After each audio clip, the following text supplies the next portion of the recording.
Imagine a small temple town known for its peace is actually hiding secrets beneath its ground, soaked in blood. This is a story where people vanished, complaints disappeared, silence was enforced by power and fear. This is not fiction, this is Dharmasthala. This is the case of Sowjanya, Ananya, Vedavalli, Padmalata, and many more who never came back home.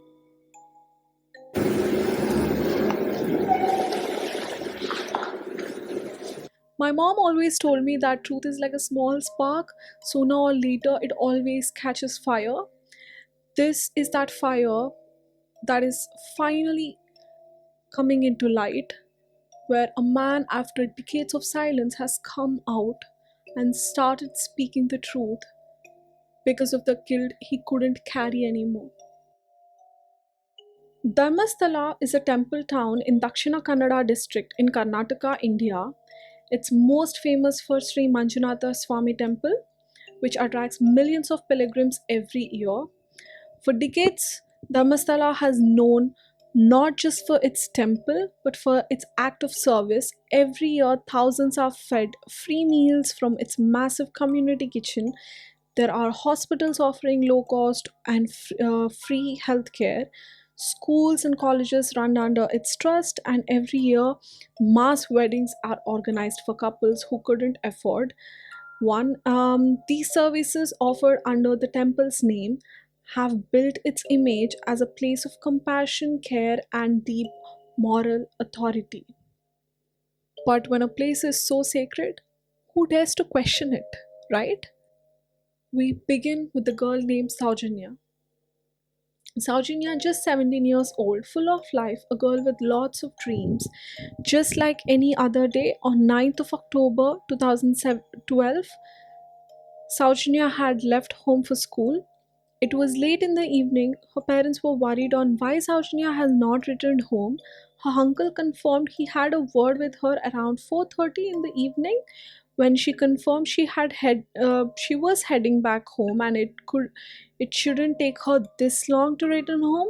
When Saujanya's parents went to police station, they confirmed they cannot file a case as it's as not been 24 hours yet. Utter crap. And she is 17 years old, technically a minor, but the police had different conclusions on why she hadn't returned home. They said she might have gone to friends or maybe eloped with boyfriend, but the very next day her body was found near the Netravathi River, bruised and abandoned. The medical reports confirmed extreme signs of trauma. She was R8. She was extremely beaten. Her private parts were filled with 6 inches of mud. Culprits has actually done this because they could erase the DNA traces which could be used against them. But why do they have to worry? Because the police was in their favor and would act along. Because in this case, whatever the police has done, it is it boils my blood because they have actually stored this DNA samples and whatever the evidence they got from the victim. They made sure that they do not submit this evidence for forensics for 13 days, and in this meantime the evidence actually is contaminated. Local police claim they had found the culprit, a man named Santosh Rao. Now, who is this Santosh Rao? Santosh Rao was from Karkala, a town in Udupi district. His family background was modest. His father was a school teacher, his mother a retired public works employee. At the time of the incident, he was an employed at the hotel in Chikmagaluru. According to police, Rao had arrived in Dharmasthala from Kukke Subramanya on the very day of Saujanya's disappearance. But some witnesses said he'd been seen wandering in town 2 days before the incident, appearing confused and possibly unwell. Rao was later confronted and beaten by locals, then handed over to the police. He was the only person ever charged in this case. The confession was inconsistent, the motive was unclear, the investigation narrow and poorly documented, as I've told you before. In 2023, over a decade later, Santosh Rao was acquitted by a CBI court, which ruled there was insufficient evidence to prove his involvement. It is also because medically it is impossible for him to indulge in such activity, as it could give him lot of pain physically if he indulged in any physical activity. Activists and Sowjanya's family believed that Santosh was actually used as a scapegoat. It was never Santosh who did this, and there were people with power that was involved in this act, and they demanded for truth to come out. They demanded for justice. And years later, also, this has not been served yet. Now, Saujanya is not the first victim. We have to go back to the time where people have vanished and nobody spoke about them. Long before Saujanya name echoed in public protest, other young women had quietly vanished. In 1979, there was Vedavalli, a 24-year-old school teacher. She had just started her job at a village school near Dharmasthala. She was kind, confident, and admired by her students. Then one day she didn't return home. Her body was found in a forest clearing 2 days later. Police marked it down as a suicide, but those close to her didn't believe it. She had recently told a friend she had rejected advances of powerful local figure. Is not used to hearing no. He thinks he owns this place. This are the words the friend remember of Vedavalli. Short after that conversation, she just disappeared. Then came Padmalata in the year 1987. 17 years old, a top student in pre university college, full of dreams, full of life. She left class around noon, walking home like always, but she never made it. The next morning, her body was found near the village fields of Dharmasthala. Her clothes were torn, her body was bruised. She had filed a complaint just weeks earlier, naming a man who had been following her. That report, like so many others, just disappeared. Then in 2012, the same year as Saujanya, came the case of two siblings, Yamuna, 19 years old, and Narayana, 16 years old. Both were found lifeless near the Netravathi River. Police said it was case of suicide. I mean, obviously, these two kids have gone crazy. They've gone to the woods and have committed suicide like any others in the area. But their uncle told another story. He said they had accidentally witnessed a private gathering deep in the woods of Dharmasthala, something they weren't meant to see. They told him they were scared. 2 days later, the bodies were found. They said it was suicide, but their hands were tied. I mean, why would someone tie their own hands and commit whatever the police have told they did? How is it even physically possible? This is so crazy, and it is literally, hearing this case actually boils my blood. It breaks my heart. These are like kids, 16 years old and 19 years old. They don't even know.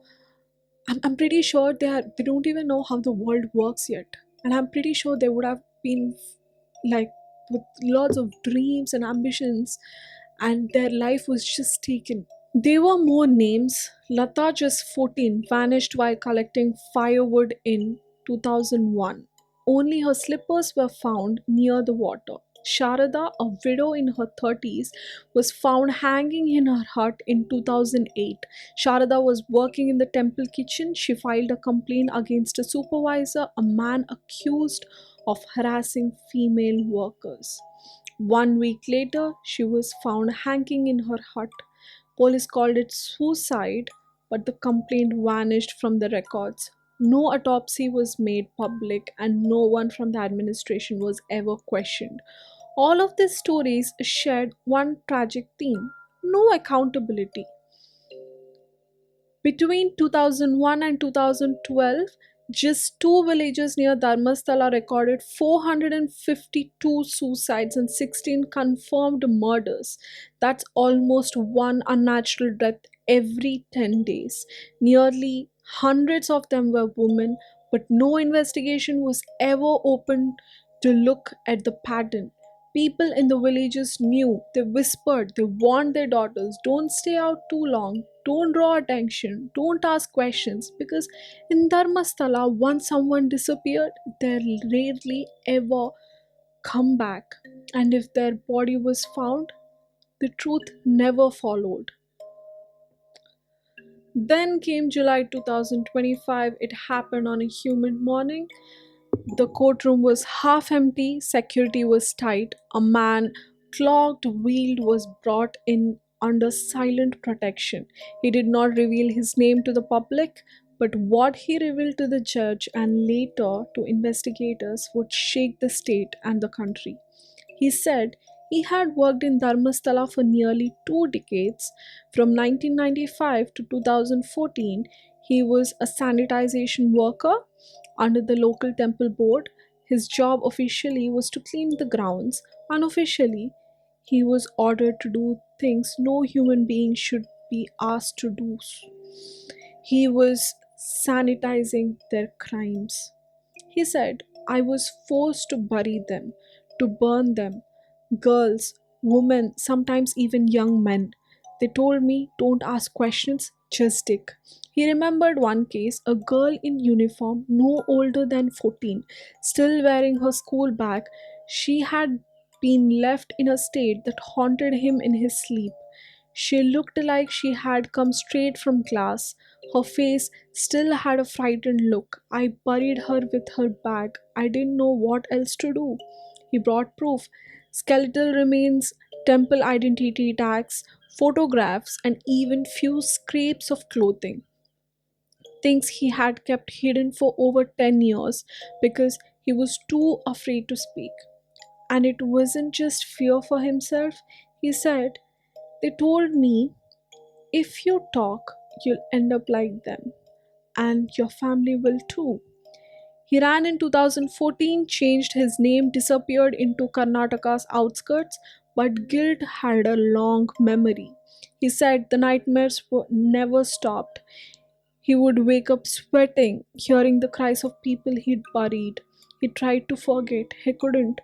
So in July 2025, he came forward, and not for revenge, not for fame, but because he wanted to be free, free from his guilt. His testimony led to formal FIR, and the state finally launched a special investigation team, SIT. Burial sites were marked for forensic excavations. DNA testing protocols began, but for one mother, 22 years came too late.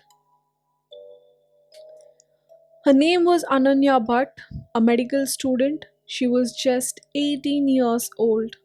In May 2003, she visited Dharmasthala with friends. While her group went shopping, Ananya stayed behind, sketching temple's architecture in her notebook. Eyewitnesses say a group of young men approached her, telling her to cover her head. When she refused, they accused her of disrespecting tradition. A verbal altercation followed. Once witness said she even slapped one of the men. She walked away alone. That was the last time anyone saw her. Her mother, Sujata Bhatt, a retired CBI stenographer, rushed to Dharmasthala. She begged the police to file a report. They refused. One officer told me, go back to Kolkata. You'll vanish too if you stay here. I told him I won't leave without my daughter, and he smiled. These were the words of Ananya Bhatt's mother. Sujata never stopped searching. Now in 2025, she filed a new complaint. She asked for DNA testing on the remains of the whistleblower submitted, even if it's just a fragment. She said, a button, a tooth. I want to bring her home, she said. The Special Investigation Team, SIT, is now digging, both literally and metaphorically, through the dark past of Dharmasthala. 13 suspected burial sites have been marked, spread across the dense woods and riverbanks of this temple town. At, at Site 6, investigators unearthed skeletal remains beneath a fig tree. At Site 11, they discovered bone fragments, a blood stained sari tied in a knot, buried beside PAN and ATM cards. Personal items that confirmed these were real people, not forgotten myths. Excavations have resumed at Site 11 and 12, while Site 7 is next in line. A second whistleblower, Jayant, has now come forward claiming he witnessed a schoolgirl being buried in Dharmasthala over 15 years ago. The investigation is gaining momentum. The Karnataka High Court has lifted the gag orders that once silenced media coverage. A judge has rescued themselves from the case, raising eyebrows over judicial impartiality, and yet, amid rising pressures, the SIT continues its work, slowly peeling back layers of sacred soil, secrecy, and fear. Because this was never just one girl's story. It was never just Sowjanya. It was Ananya, Vedavali, Padmalata, Yamuna, Narayana, and so many others whose names we don't know yet. They say with power comes great responsibility, but what happens if the power is inherited, unchecked, and abused? When generational privilege silences justice, let democracy show them the power always lies with the people, of the people, by the people, and for the people. No matter where the truth is buried, it always finds its way back because crime never pays. This is Call Me Guilty. I'm your host, Chikersha. Namaskaram.